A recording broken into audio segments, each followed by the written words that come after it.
Hey, welcome to the Film Section podcast. We're back with another episode with our guest, Corey. He's not our guest, he's our permanent host for this season. Oh, yeah.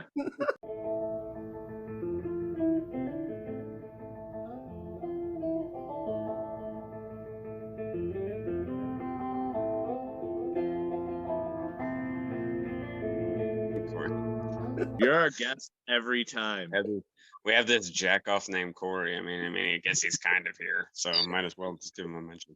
This kid with a fucking beanie on. This fucking guy. Dude with the fucking raver lights behind his head. Raver lights. They're not as bright as they look. I want to. Yeah, I could tell. They look brighter to your phone or something, or the lighting in the room. Dude, last time I went to Mark's place, I was actually going to ask you what lights you got from, because they look bright on a fucking screen, but they aren't that bright. Oh, word. And that's what kind of bothers me about them. I have the box somewhere, I don't know where, but they're like $10 on Amazon, $15 on Amazon for I think it's like 36 feet. I spent a whopping $19.99 on these, and I'm not happy. No, that's too expensive. Guys, anyways, yeah, Film Section. Hello. All right, the Film Section, podcast. People tune in this for the Film Section. Welcome to the Lightstrand podcast. Today we are talking about the best selection of LEDs. People aren't watching this because, oh, did he say his were $19.99? Oh, shit, this dude said his were $10. Holy fuck. Sorry. I'm sorry if it turns out people don't tune into this channel for LED light prices on Amazon that, that they could be. They should. They should, though. I guess. For all your come to the Film Section podcast. What?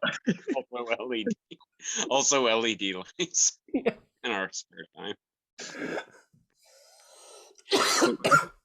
Welcome to the Kitchen and Home podcast. Kitchen and Home, where we find you the best deals on products like LED lights. Exclusively LED lights. Kitchen and Home. Western New York cooks are gonna tell you where to find the best chicken nuggets in Western New York.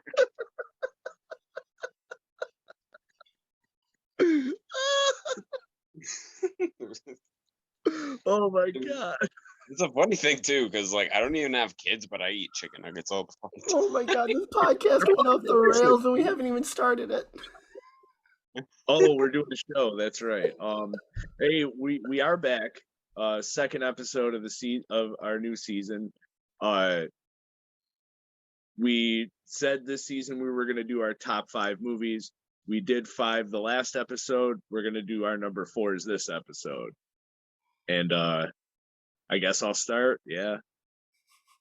My number 4 is from 1981, directed by Brian De Palma, starring John Travolta, Nancy Allen, John Lithgow, Dennis Franz, who people know from NYPD Blue. His ass. People probably remember his naked ass more than they remember. He looks like the fucking model from he looks like the model for Carl from Aqua Teen Hunger.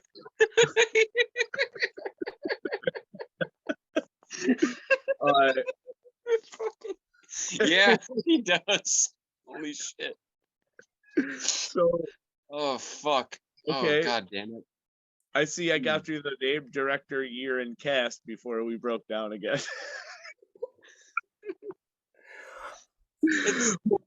Shit. Great movie. Great.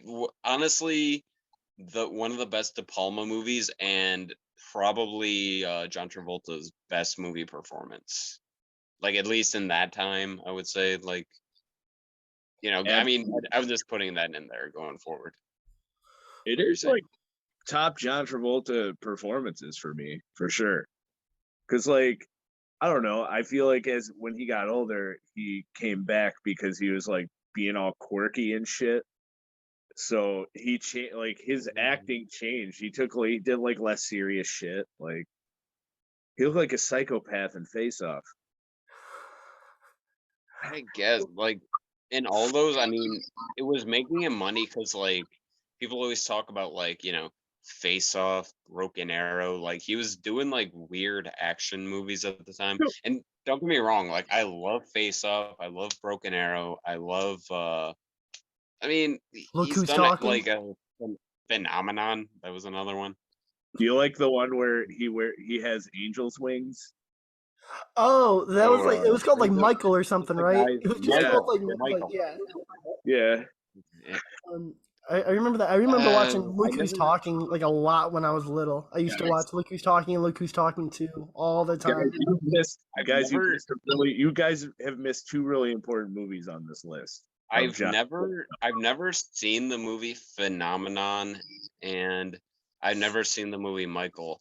But John Travolta was very famous in the 90s for doing those kind of movies. And there's one thing I want to point out. When I lived in Albany, New York, this woman put like her life savings into this giant like walk-in garden. And as kids, like she would let us like, and she would let us like walk through it and whatnot. It was almost like a mini hike. There would be like douchebag kids that would like take like her props or whatever and like toss them around like fucking little assholes. But in one of the movies, I think it was Michael. I never seen this movie, but my parents rented it, and they're watching it, and John Travolta does like an intro for it. He's like, and I was gonna say like back when I was even like 7 or 8 years old, like they even said like, was this filmed in our neighbor's garden? Because it's just John Travolta like fucking talking in like with a spring behind him. He's like, hey, John Travolta here, just telling you you're about to enjoy the movie you're gonna see. And it's like, what? Yeah, because Michael was supposed to be like John It was Travolta's like that cool angel that smokes cigarettes. I've never seen that movie like in its entirety. Like that's not shitting on John Travolta. I like a lot of his epiphany. I've had an epiphany. What if John Travolta in Michael, but he was like, all right, I gotta play it like my character in Pulp Fiction though. See, I feel like Michael is actually the character He's got the from same Pulp hair. Fiction, but he died, and so this is just him being like a guardian angel now. It's his redemption story. Yeah. It's John Travolta's redemption story from Pulp Fiction. You guys are missing the greatest John Travolta movie of all time. You're missing Michael is a secret Michael is a secret Pulp Fiction too. Yeah. It's a backdoor sequel. You see, in the end credits, there's a fucking Samuel L. Jackson cameo. Story by Quentin Tarantino. But Blowout was Patton in the head at the end of shot his feet.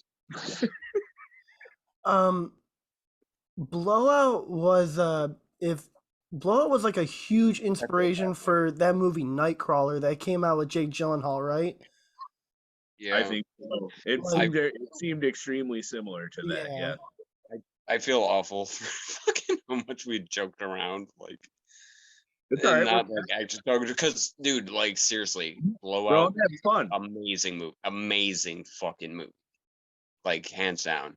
Yeah. One of Brian De Palma's best. Like I was saying before, like one of John Travolta's like best fucking acting roles ever. Oh yeah. I mean, I remember Criterion was having a sale at Barnes and Noble, and Chris and I went to Barnes and Noble, and I remember he convinced me to buy Blowout.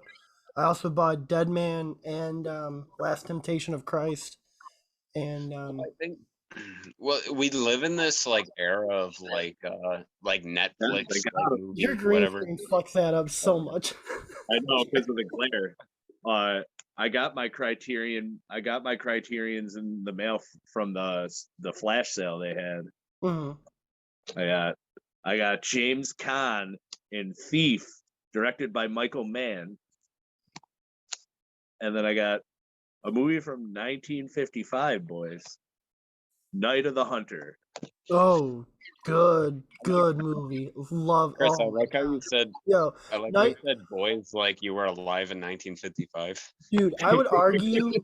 I would still argue to this day that Night of the Hunter has probably some of the best cinematography like ever. It is one of the most just best film movies.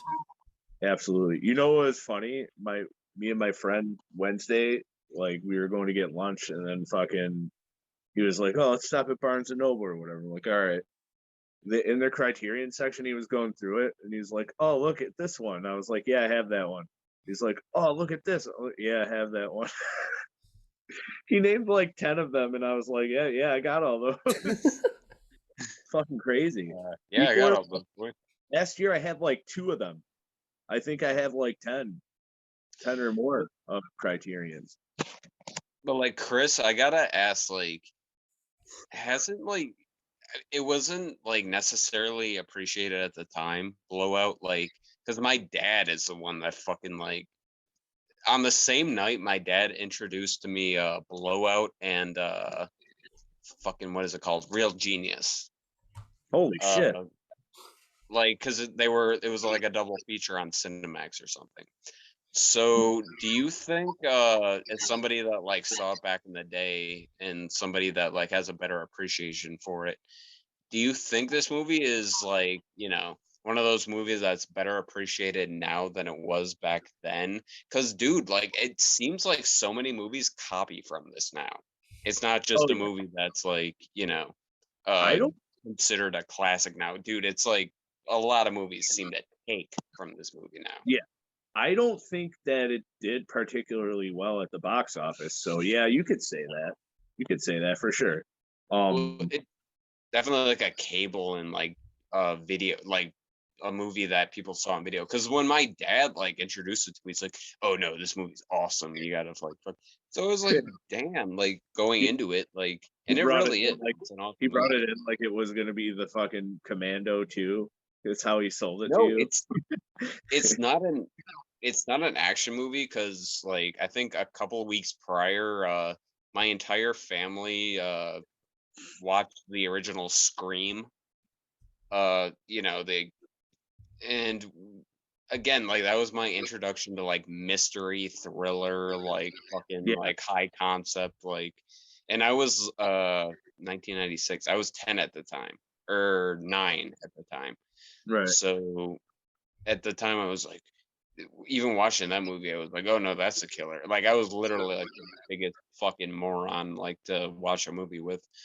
But watching this movie, I was like, holy shit, like there's some mystery to this. Like, it seems like a very normal concept, like going off the bat. But when this movie gets going, it's like, holy shit, this is a fucking intricate thriller.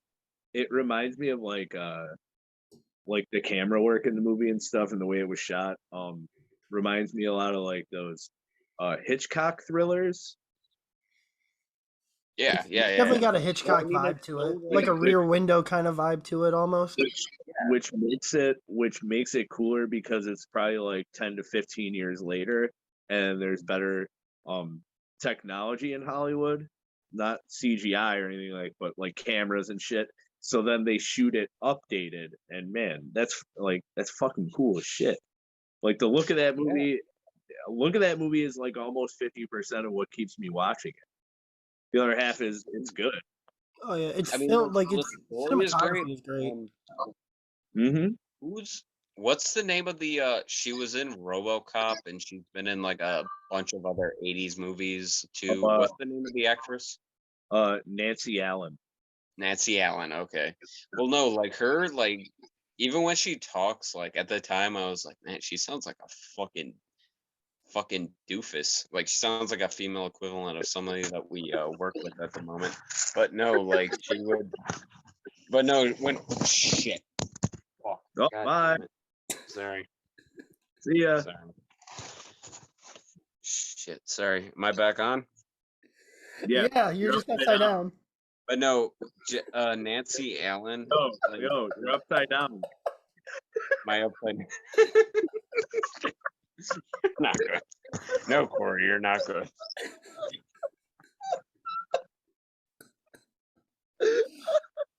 Oh, this is such a great episode, guys. Oh my god! Yo, that happened.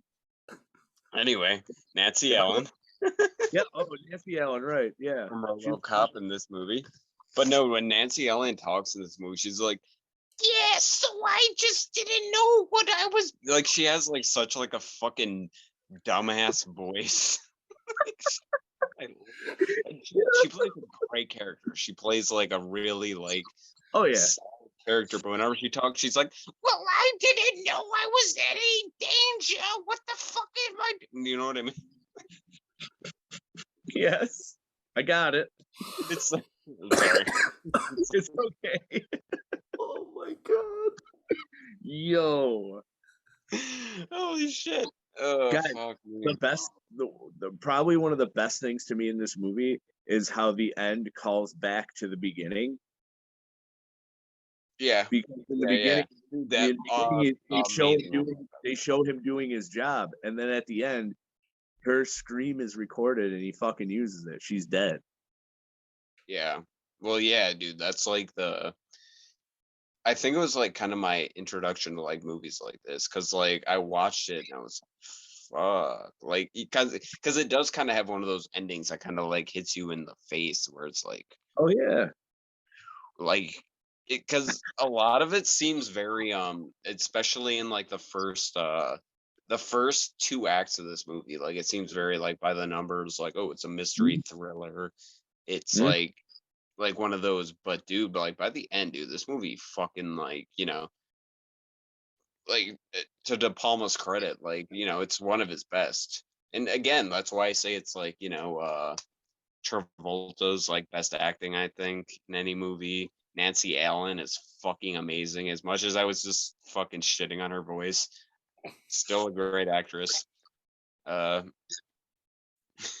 Sorry. yo, I don't mean to bring it back, but you said you were talking about Real Genius. Do you know the guy that like comes out of the closet or whatever? Like that weird. Well, dude, he was from the, Napoleon he was the werewolf. He was the werewolf in Monster Squad.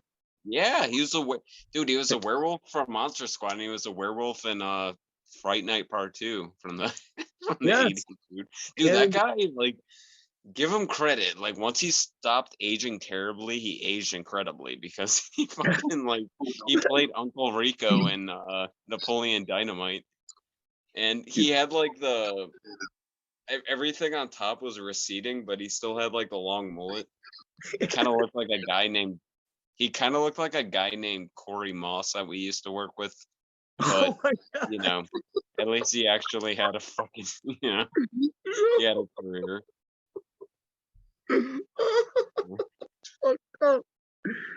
Mark, I mean, Mark, don't get me wrong. We're gonna hang on to it. We've heard so much from us. What do you have to say about this movie? About Blowout? Yeah. Wrap it up with you.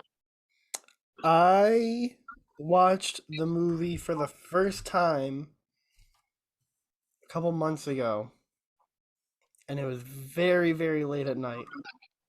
And I will say that I was not sober when I watched it. So I remember that I liked it. I remember that I thought John Travolta was great, and I remember like the whole time watching it being like, this movie feels like a weird mix between like Nightcrawler and Rear Window. Like those are like the two movies that like you can clearly see the Hitchcock influence when you watch this movie. When you watch a movie like Nightcrawler, you can clearly see the influence from Blowout into it.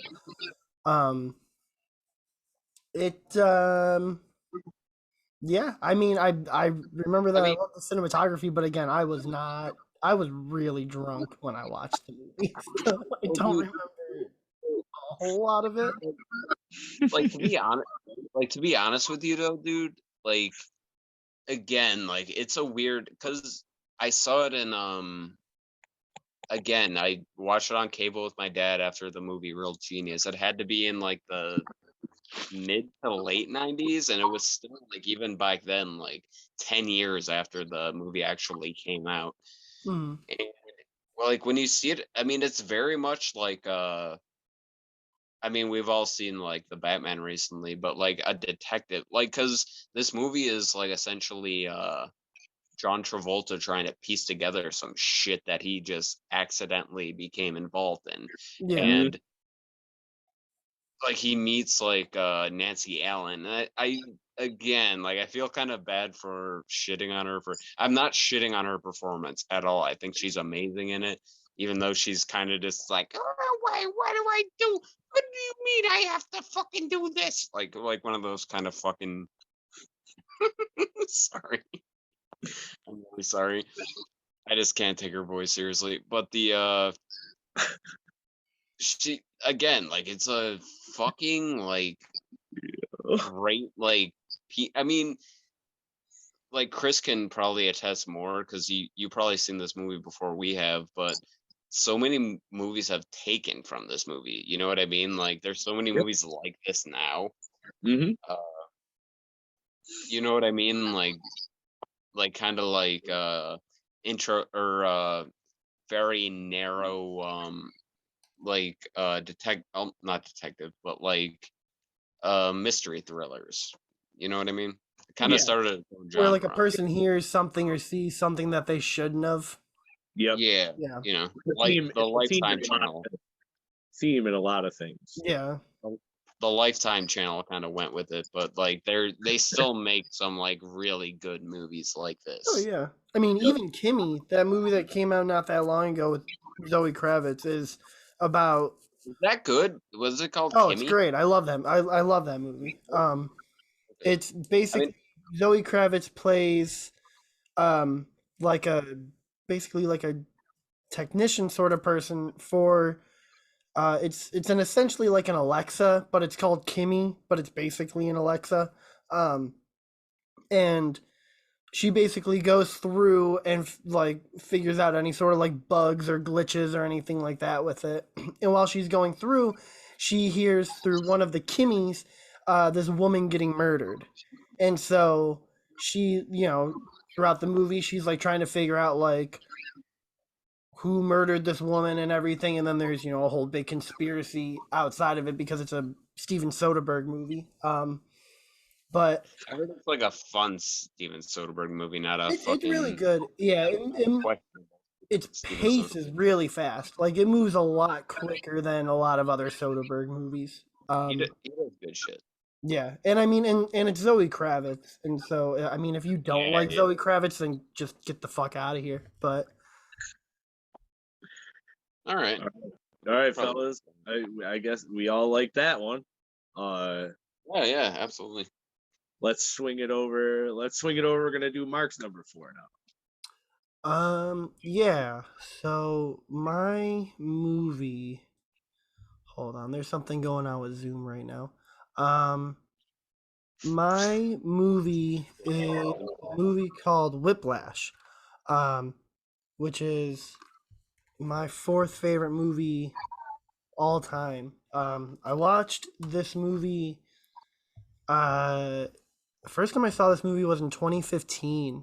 After I moved back to Buffalo the first time, and I just found it on one of like the pirating websites, and I loved it. I thought it was amazing. Like I thought it was like just the best. Um, and hold on one second. Actually, we're gonna pause this. All right. Yes. So Thank my you. number 4 favorite movie was Whiplash, starring Miles Teller and J.K. Simmons, directed by Damien Chazelle. Uh, about a jazz drummer in college who goes to Schaefer Music Conservatory, I think is what it's called. Um, and basically just wants to be the best jazz drummer ever. And J.K. Simmons is like Jamar. super insane and angry and constantly pushes him by like swearing at him and throwing shit at him. And The movie is like equal parts intense and hilarious. J.K. Simmons like won an Academy Award for Best Supporting Actor for this role, with him saying like, "If you deliberately sabotage my band, I will fuck you like a pig."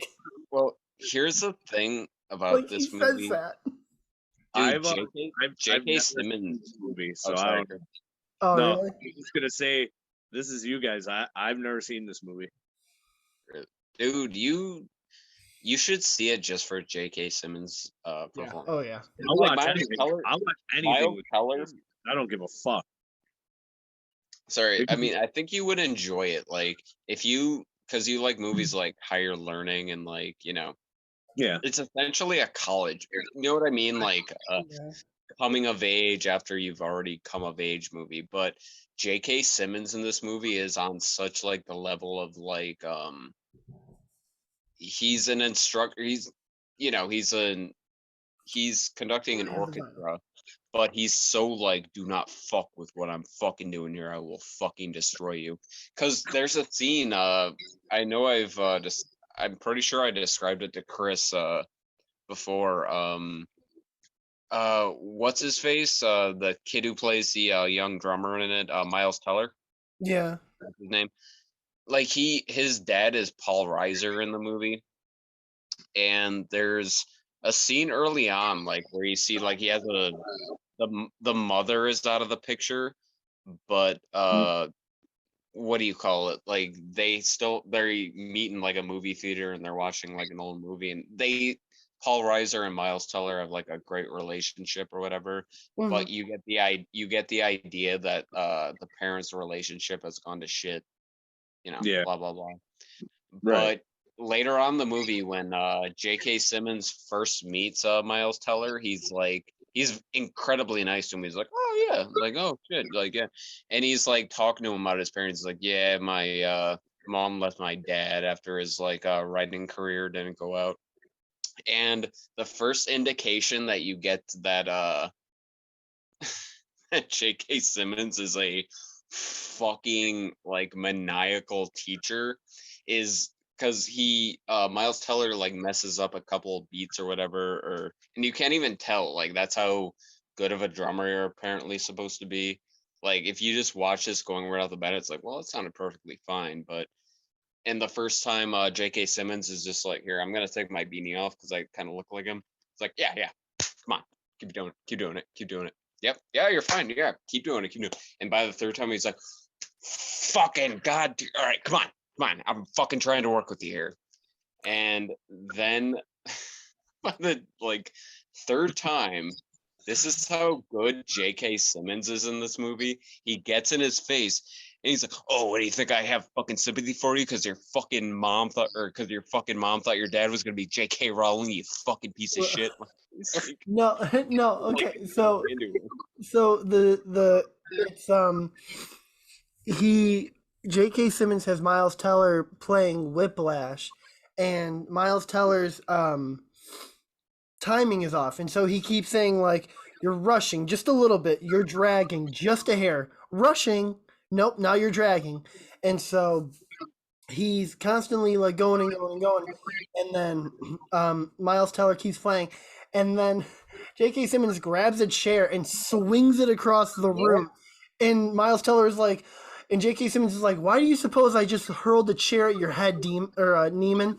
And Dude, in the Miles scene, Teller is he's like fucking like yeah. he like reacts like what the fuck? Yeah, and Miles Teller is like, I don't know. And JK is like, were you rushing or were you dragging? And Miles Teller's like, I don't know. And then J.K. Simmons walks up to him and is like, start counting, and just starts slapping him, like as he's counting. Yeah. And then he's like, am I rushing or am I dragging? And then he's like, you're rushing. And so and that's when J.K. Simmons is like, you are a worthless, limp dick, sour note piece of shit whose mommy left daddy when she found out he wasn't fucking Jermaine O'Neal, and he's now weeping and slobbering all over my drum set. That's a fucking well, dude, because I can never like remember the name of the author he meant or that he mentioned. Yeah. But that scene has always stuck with me because he's always fucking like, or like I've only seen the movie twice, but like that scene where he's like he It's such a gets in it, tense scene. he's like, oh, because your fucking mother didn't.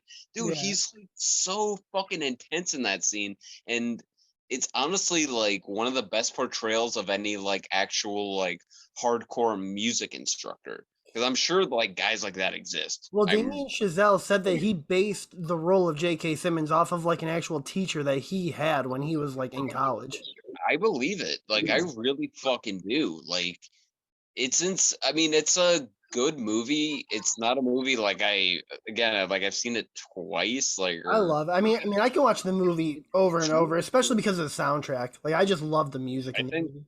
I think if you're a musician, especially or like in an orchestra, I can definitely see it. Like, Well, I watching. mean, it's a musical. Like Whiplash is a musical for all intents and purposes. They're just not singing, but it still is. I would put it in the category of like musicals. Well, I want to ask you something though about the end of the movie because I forgot what happens. Like I like J.K. the end. Simmons, J.K. Simmons' character. I'm trying to remember this correctly. Correct me if I'm wrong. But J.K. Simmons' character, he gets fired for being emotionally abusive. Pretty much. Yeah. And towards the end of the movie, he kind of has like a rekindling with Miles Teller's character, and the Yeah. movie ends with him like they meet together in a bar, and like J.K. Simmons' character is kind of like acting somewhat remorseful or remorseful, like being like, "Oh yeah, sorry about that. I was being a total dick." Blah blah blah. Sort of. He's not remorseful though, because J.K. Simmons in that scene where he's talking to Miles Teller, he's basically like, I know that I'm a hard ass, but I'm a hard ass to make people better. Because he even says, one of my favorite quotes in the movie is J.K. Simmons looking across the table from Miles Teller and saying, "There are no two more harmful words in the English dictionary than good job." Because that basically says like, yeah, you don't have to try and do any better. Yeah, you don't have to be Right. in a not like a job like this that has to be like perfection. Yeah. Yep. You know what I mean? And so then J.K. Simmons says like, "Hey, I'm conducting this orchestra, like this like town city orchestra. Do you want to come by? We're gonna play the the classics." Neiman's like, "Yeah, sure." They get there. J.K. Simmons completely fucked over Neiman and gave him the wrong song list to play from. Dude, And so Neiman's like embarrassed in the first song. He starts walking away. His dad console him. And the thing is that a lot of people I think don't pick up is that his dad's like, "You're fine. You did great. You did a good job." And Andrew Neiman is like, "Good job." Nope. And so he walked back out. And as J.K. Simmons is like talking to the crowd, Neiman just interrupts him and starts busting out an amazing drum solo. Dude, yeah, that's how like the movie ends. Yeah, and I love the part where J.K. Simmons looks over at Miles Teller playing the drums, and Miles Teller just like mouths to J.K. Simmons, "Fuck you," while he's still playing. He's just like, "Fuck you," and then just keeps playing, and it's amazing. It's such a good movie. It's a really good movie about like obsession, about perfectionism. What does J.K. Simmons say? Like, there's a because when J.K. Simmons initially fucked Miles Teller over, like he says something to him. He's like, "You didn't think you were gonna fuck my career," and then like, you think I'm fucking stupid? I knew it was you. That's what he says. Yeah, like that scene where like when he says that, I was like, when I was watching it, I was like, oh, it's stressful. Shit, dude, he just fucked him over on like the grand stage. But Miles Teller just kind of fucking, creates like an opus out of it. I think what's funny is that the movie is it's a Blumhouse movie. Like Whiplash is produced by Blumhouse. Really? Yeah. And it's really, and I think if you watch the movie, you can tell by the lighting with how dark everything is, and sort of it is kind of almost like a horror movie. Like if you were this student, J.K. Simmons is a monster. Like he is a horror villain. You know that Face Switch app? Mhm. There's like, I'm not gonna fucking find. It's probably not even on my phone anymore. It's probably way back on my deactivated Facebook account. But the fucking activated my face onto J.K. Simmons when he's like throwing shit at fucking. I don't know. When you're bald, it's fun to throw your face on other bald guys.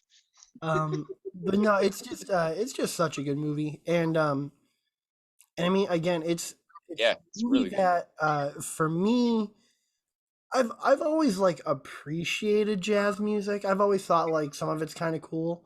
But then I watched Whiplash, and that kind of sent me down this like rabbit hole of like, no, jazz music is actually really fucking cool, guys. Like, you just gotta find the right jazz music, and it's really fucking good. But I think it demands perfection. You know what I mean, though? Like it's you after you like see what goes into that kind of music, you kind of get why Oh J.K. yeah, for Simmons' sure. character is such a fucking monster in this Oh yeah. movie. And Yeah. like you said, Miles Teller, like he's fucking great too. Like Oh, he's great. I love the scene. There's a scene where J.K. Simmons is like gonna give Neiman's like drum part to someone else, and Neiman shows up late, and he's like, "All right, I'm here." And then this redhead guy is like, "Hey, Neiman, why don't you just let him like, just do what he does?" And Miles Teller is like, "Hey, fuck you, Johnny Utah, turn my pages, bitch." it's like, yeah, like I don't like. I saw this movie when it came out because I got it from Redbox and Mhm. I knew literally nothing about it other than like mad people saying that it was like a fucking really good movie. I had no idea it was a movie about like drumming. I had no idea it was like one of the best like movie performances of all time from J.K. Simmons, in my opinion. Like Oh yeah. because I completely agree with you. J.K. Simmons in this movie is one of the best like fucking I don't even want to call him an antagonist because by the end of the movie, he's almost sympathetic towards him. Like, Oh, Miles, like, they're on the he's same like, side. "Oh man, what are you doing? What are you Yeah. doing, man? What are you know?" Yeah, oh yeah, like they have that He, respect for each other at the end. But yeah, it's yeah, there's a respect towards the end. That's like kind of what solidified it for me. Like, mhm, it's such a good fucking movie. yeah. Oh, it's Like, great. And I mean, from the filming and the editing is so precise. It's so great. Yeah, it's a fantastic movie. Anyone that hasn't seen Whiplash, watch Whiplash. Um, so Corey, Corey, your number Corey. 4. Okay, movie I'm gonna talk about right now, slightly different than the original Texas Chainsaw Massacre. It's The Iron Giant. Uh, it's this movie came out in 1999, was not a hit. In fact, a lot of people like me probably didn't notice it until it premiered on Cartoon Network in the or probably actually it's weird because I'm pretty sure this movie came out like a year later on Cartoon Network. And that's where I watched it. That's where I fell in love with it. It's my hands down favorite animated movie of all time. And I mean like animated in terms of digitally animated or like physically animated. Favorite animated favorite animated movie of all time. Like there's no second. My second my runner up to that is hi, Chris. My my runner up to that is Wally, but my favorite animated movie of all time is this movie, and it's the movie. I will cry at the end of this movie, just like I will cry at the end of Turner and Hooch every single time. But there's a lot to this movie that like kind of solidifies it for me. Uh, it's a very much child. It takes place in the 1960s. It's Cold War era. Yeah. Yeah, Cold War era. The voice actors in this movie, uh, Jennifer Aniston plays Plays the the mom. young kid Hogarth's mother. Hogarth is trust me, if I get a cat, I'm gonna name him fucking Hogarth. Like Hogarth is a outcast bullied kid in his elementary school. He's kind of like, again, like I said, like not very accepted or whatever. One night he hears like an explosion, something coming to Earth, kind of like a meteor. Finds out it's this giant ass robot voiced by Vin Diesel in one of two roles that will make me cry in my lifetime. He's, again, the robot's very much learning from him. This robot in the movie, you don't know it right off the bat, but this robot was made to be weaponized, be like a weapon of mass destruction, just destroy, everything. It's had its defenses somewhat turned off from the crash or whatnot. He becomes friends with Hogarth. I'm trying to think of the best way to put this, because there's a lot more that happens in this movie, and I hate fucking describing movies. But he ends up kind of becoming best friends with this kid. He ends up becoming friends with Harry Connick Jr.'s mechanic character who owns a junkyard, who just kind of, Call me lets them do Dean. what they want. I like, Call but me Dean. call me Dean. I mean, Harry. I'm not gonna lie, dude. All the fucking voice acting in this is amazing. Oh yeah. And I will. Even Shooter You can- McGavin, bro. Here's the thing. Like, I think Vin Diesel like kind of sucks, but dude, between the Iron Giant, Groot, and Riddick, he has a pass. He can make the shittiest movies for the rest of my lifetime. As far as I'm concerned, he's fine. Oh, You know what I even A mean? Man Apart. Like I'm one of the few people I think that really loves the movie A Man Apart. Amazing. Come on. Like voice Apart, acting right? and like those Like, Riddick movies, it's like he's good. He's good. Like just let him do what he wants. I was like, I think I was older when I saw this movie, but I still really liked it because um all movie animation is like not actual animation anymore most of the time. So Well, that was one of like the biggest hurdles that Brad Bird had to get over for this movie, was that he wanted it to be like regular kind of cell animation. Mhm. As when everyone now at that point in 1999, I think you said the movie came out. Yeah. So like in 1999, like all animated movies were starting that switch over to CGI. So it was just like an uphill battle for years for Brad Bird to get the movie up and running. Well, yeah, I mean, with Brad Bird went on to make like amazing movies. Oh He went yeah. on to make The Incredibles. He made the arguably the best like fucking Mission Impossible Mission movie. Impossible movies, yeah. He like with this movie though, it hits you at an emotional core because you give a shit about this kid and you give a shit about this robot, and that's a hard thing to do. Like it's hard to like make some like kid from like the 50s or 60s like try to fucking like gain like a emotional response to this like kind of fucking Arnold Schwarzenegger robot. And you could I definitely see why this became popular after the fact, but Well, first time the Iron Giant is essentially like a boy and his dog, but it's a boy and his robot, you know. Yeah. Um, which I think, and then kind of at the end, it's sort of kind of has that similar to like well, yeah, like kind of situation when he, sort of thing where it's like you gotta, when he first encounters him, uh and again, like, fuck, I'm gonna fucking get emotional talking about this. But the like fucking the scene where he first encounters him and he's like trying to like he's like, all right, stay here, stay here, stay here. But he's like, here, he's like, I go you stay, no following. And then by the end, when there's a fucking nuclear bomb and Iron Giant's ready to sacrifice himself, he's like, "Hey, I go, you stay, no following." Like, Yeah. Oh holy yeah. fuck, dude! If you don't have a fucking heart, that is like fucking.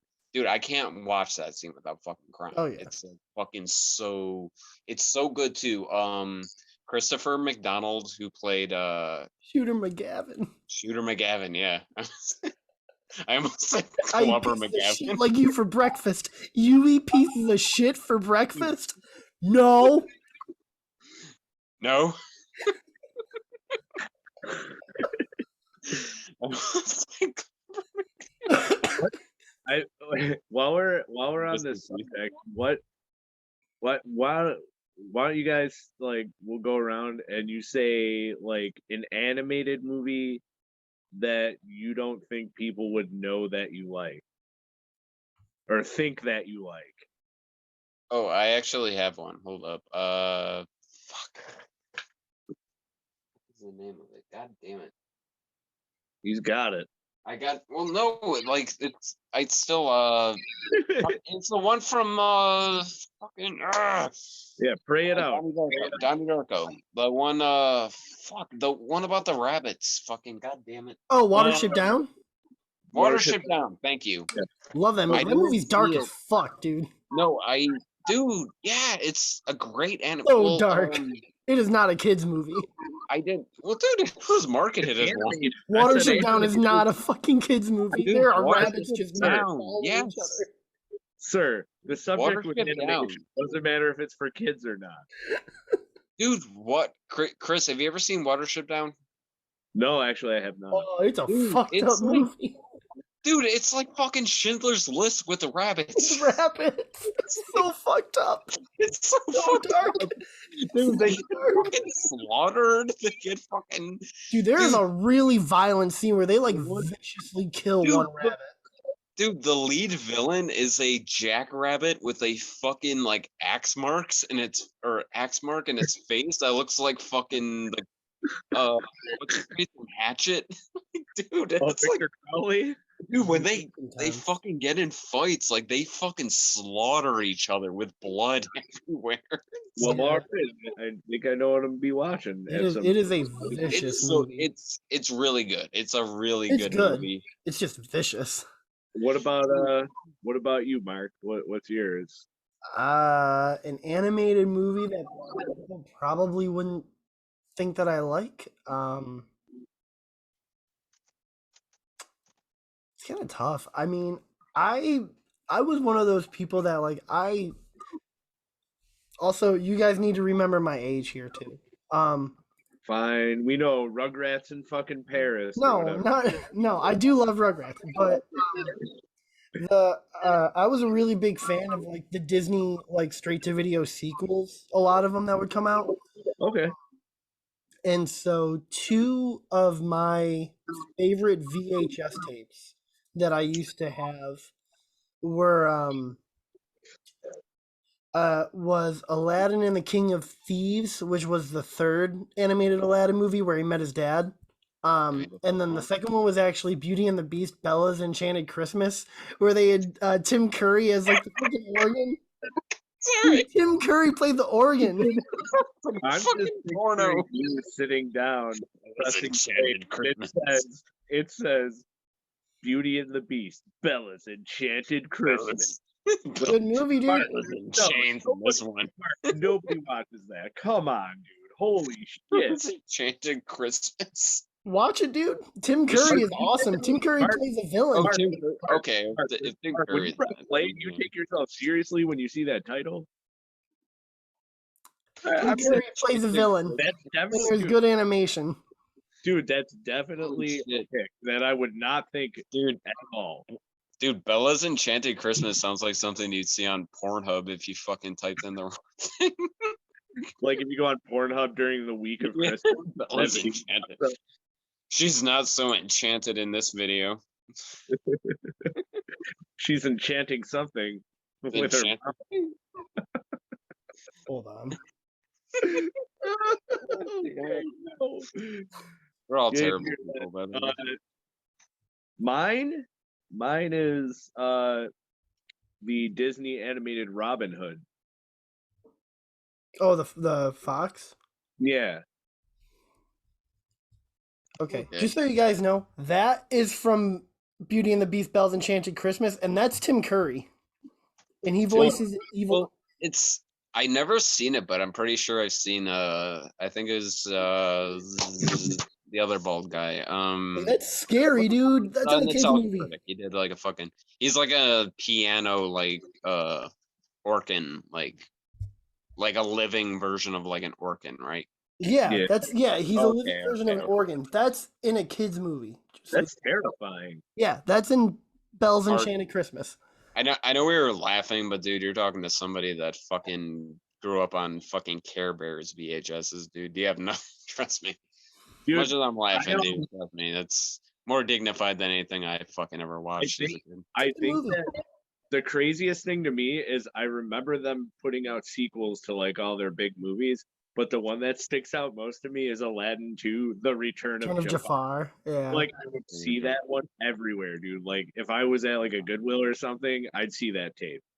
Dude, Return of Jafar is so like it was 2 episodes of an Aladdin show that Disney was gonna make that they just squeezed into one to put out onto a straight to video VH movie, and it's like, I don't know. That's why I like King of Thieves a lot more.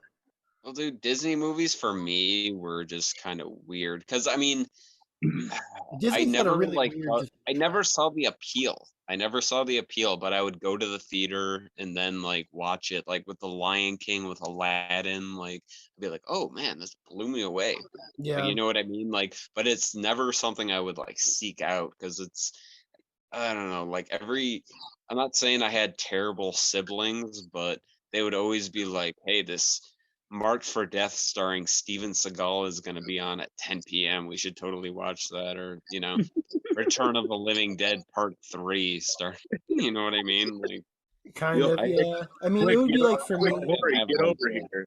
Quick, Corey, get when over I saw here. some, Fucking Texas when I- Chainsaw Massacre 2's coming on. Yeah. Get here, sit down. Leatherface, the Texas Chainsaw Massacre 3. No, see, for me, it'd be like I'd be watching like Lion King or something, and then my brother would come upstairs and be like, "Mark, you have to leave. I'm watching Sopranos," and I'd be like, "Oh, okay." I just leave.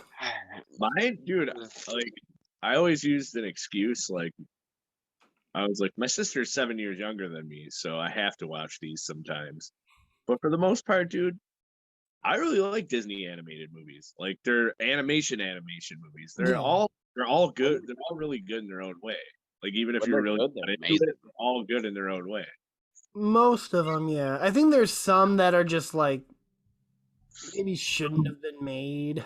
Boys, I like the Hmm. I like Rescuers Down Under, my guy. That's good. That's my I like I like the Black Cauldron, which is a movie that not a lot of people like. that was all right. Yeah, Not bad. Black Fox and the Hound is a movie that Fox makes me is cry like sweet. a fucking baby, but Yeah. Well, Yeah. I don't know, If, like, if an animated movie makes me cry, then I don't even like call it an animated movie. That's just a movie. it's just a movie. Yeah. If it's animation and it's bringing that emotion out of me, yeah, that's a movie. Yeah. It's a movie. Like that's what Iron Giant did, and that's why Iron Giant is on my shelf in a steel book. All right, we only have 10 minutes left, just so you guys know. All right, I mean we could wrap it up. But final thoughts on the Iron Giant. Iron Giant again, it's my favorite animated movie. Caught me at that perfect time. Caught me off guard watching it the first time. I wasn't expecting to fucking cry at the end of it. Right. I But rent it no, from like, Blockbuster all the time. perfectly made, like perfectly well structured. It's everything about it. Like we joked about Shooter McGavin is like the main villain. Even his voice is like transcends like Yeah. like it's like God, this guy is a piece of shit. And like I won't spoil it for anyone who hasn't seen it, but like towards the end he does something, he yells something into a walkie-talkie that it's like, you fucking motherfucker. Like he has like that moment. Well, I love the But like again- at like the end when like his general's like, "What do you think you just did?" And Well, where the fuck do you where he doesn't say fuck. Yeah. I mean, That would be so awesome. where do you think What that the bomb's fuck do you gonna think land, that- jackass? Like, essentially, not the line at all. Like, I just added a bunch of profanity that wasn't there. But no, like, he, again, like, my favorite animated movie of all time. I'll just put it there. And again, everything about that movie I think is perfect. The story, the voice acting, fuck, even Vin Diesel, man. Vin Diesel, go back to blah, blah, blah. Go back to voice acting. Wow, that's Somebody- like a compliment and an insult at the same time. Complisalt. I'm sorry.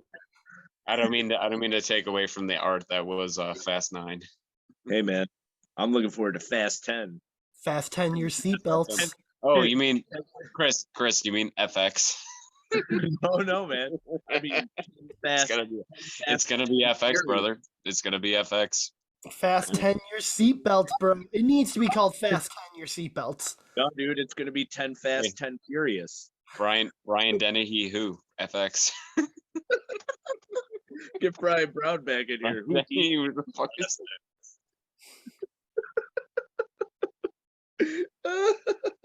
Dude, that first FX movie is fucking fire, though. Yeah, it's a great movie. I love That's that. a good movie. All right, okay. Movie. Mark, final thoughts. Sorry, Mark. No, we were gonna get off subject, and I remember we don't have that much time left. Final thoughts on what?